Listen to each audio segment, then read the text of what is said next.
ജയ് മാതാ. ചരണം ശരണം രാമാംബികേ, ചരണം ശരണം ത്രയംബകേ. ശ്രീ രമാദേവി അമ്മയുടെ ഗൃഹം തന്നെ സ്വർഗം എന്ന ദർശനത്തിൽ ദൈനംദിന ജീവിതത്തിലെ സാധാരണ ജോലികളെ ആത്മീയ തപസ്സായി മാറ്റുന്ന ഉന്നതമായ ചിന്താഗതിയാണ് നാം കാണുന്നത്. ആത്മീയത എന്നാൽ ജീവിതത്തിൽ നിന്നുള്ള ഒളിച്ചോട്ടമല്ല, മറിച്ച് സാധാരണത്വത്തിലേക്ക് ഈശ്വരീയതയെ സന്നിവേശിപ്പിക്കലാണെന്ന് അമ്മ പഠിപ്പിക്കുന്നു.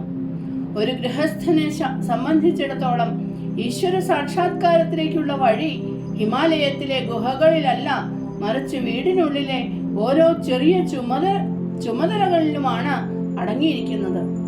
അടുക്കളയിലെ ജോലികളോ വീട് വൃത്തിയാക്കലോ കുടുംബാംഗങ്ങളെ പരിചരിക്കലോ ആകട്ടെ, അവയൊന്നും ആത്മീയതയ്ക്ക് തടസ്സമല്ല, മറിച്ച് നമ്മുടെ ഉള്ളിലെ അഹന്തയെയും അശുദ്ധിയെയും നീക്കം ചെയ്യാനുള്ള ദിവ്യമായ ഉപകരണങ്ങളാണവ.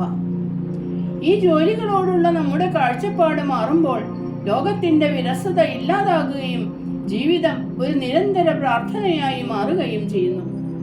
ഈ പരിവർത്തനത്തിന്റെ ആദ്യപടി ഭാവം അഥവാ നമ്മുടെ ആന്തരിക നിലപാടാണ്.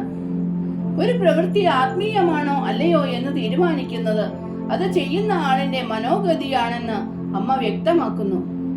സ്വാർത്ഥതയോടെയോ നിർബന്ധിതമായിട്ടോ ചെയ്യുന്ന ജോലി മനസ്സിന് ഭാരവും ബന്ധനവുമാകും. എന്നാൽ പാത്രം കഴുകുന്നതോ കണക്കെഴുതുന്നതോ ആയ ഏത് ജോലിയും ഈശ്വരനുള്ള അർപ്പണമായി ചെയ്യുമ്പോൾ അത് വിശുദ്ധീകരിക്കപ്പെടുന്നു. ഇവിടെ വീട് ഭരിക്കുന്നവർ ഒരു യാഗശാലയിലെ പുരോഹിതരായി മാറുന്നു. തറ തൂത്തുവാരി വൃത്തിയാക്കുന്നത് കേവലം ഒരു ശുചീകരണമല്ല, മറിച്ച് ഹൃദയത്തിലെ മാലിന്യങ്ങളെ നീക്കം ചെയ്യുന്നതിന്റെ പ്രതീകാത്മകമായ ചടങ്ങായി മാറുന്നു. ഇത്തരത്തിൽ നിത്യജീവിതത്തിലെ ചുമതലകളെ ധാർമ്മികമായി കണ്ട് നിർവഹിക്കുന്നതിനെയാണ് സഹജ തപസ് എന്ന് വിളിക്കുന്നത്. ഇതിലൂടെ മുൻകാല കർമ്മഫലങ്ങളെ എരിച്ചു കളയാനും ആത്മീയ ഉന്നതി നേടാനും സാധിക്കുന്നു. സാധാരണ ജോലികളെ തപസ്സായി മാറ്റുന്നതിൽ നാമസ്മരണയ്ക്ക് വലിയ പങ്കുണ്ട്. കൈകൾ ലോകത്തിന്റെ ജോലികളിൽ വ്യാപൃതമാകുമ്പോഴും മനസ്സ് ഈശ്വരനിൽ അർപ്പിക്കണമെന്നാണ് അമ്മ ഉപദേശിക്കുന്നത്. ജോലി ചെയ്തുകൊണ്ടിരിക്കുമ്പോൾ തന്നെ ഉള്ളിൽ ഭഗവത് നാമം ജപിക്കുന്നത് മനസ്സ് അനാവശ്യമായ ആശങ്കകളിലേക്കും വെറുപ്പിലേക്കും നീങ്ങുന്നത് തടയുന്നു. ഇത്തരത്തിൽ ആത്മീയതയും ഭൗതികതയും തമ്മിലുള്ള സമന്വയം സംഭവിക്കുമ്പോൾ വിശുദ്ധമെന്നും അവിശുദ്ധമെന്നും ഉള്ള വേർതിരിവ് ഇല്ലാതാകുന്നു. ഭക്തിയോടെയും നാമജപത്തോടെയും തയ്യാറാക്കുന്ന ഭക്ഷണം വെറും ആഹാരമല്ല, മറിച്ച് അത് കഴിക്കുന്നവരുടെ ആത്മാവിനെ പോഷിപ്പിക്കുന്ന പ്രസാദമായി മാറുന്നു. പ്രവൃത്തികൾ ധ്യാനമായി മാറുന്ന ഈ അവസ്ഥയിൽ വീട് ഒരു ചൈതന്യവത്തായ ക്ഷേത്രമായി രൂപാന്തരപ്പെടുന്നു.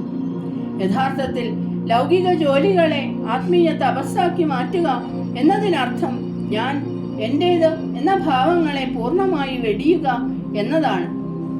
ജീവിതത്തിലെ ചെറിയ ബുദ്ധിമുട്ടുകളെ പുഞ്ചിരിയോടെ നേരിടുന്നതും അംഗീകാരങ്ങൾ പ്രതീക്ഷിക്കാതെ മറ്റുള്ളവരെ സേവിക്കുന്നതും കഠിനമായ വനവാസത്തെക്കാൾ വലിയ തപസ്സാണ്. ഗൃഹം സ്വർഗമാണ് എന്ന തത്വശാസ്ത്രത്തിൽ ഗൃഹസ്ഥന്റെ ജീവിതം സ്നേഹത്തിന്റെ അഗ്നിയിൽ അഹന്തയെ ഹോമിക്കുന്ന ഒരു നിരന്തര യാഗമാണ്. ഈ കലയിൽ പ്രാവീണ്യം നേടുന്നതോടെ ഗൃഹം ലൗകികമായ ഒരു ബന്ധനമല്ലാതെ സമാധാനത്തിന്റെ കേന്ദ്രമായി മാറുന്നു.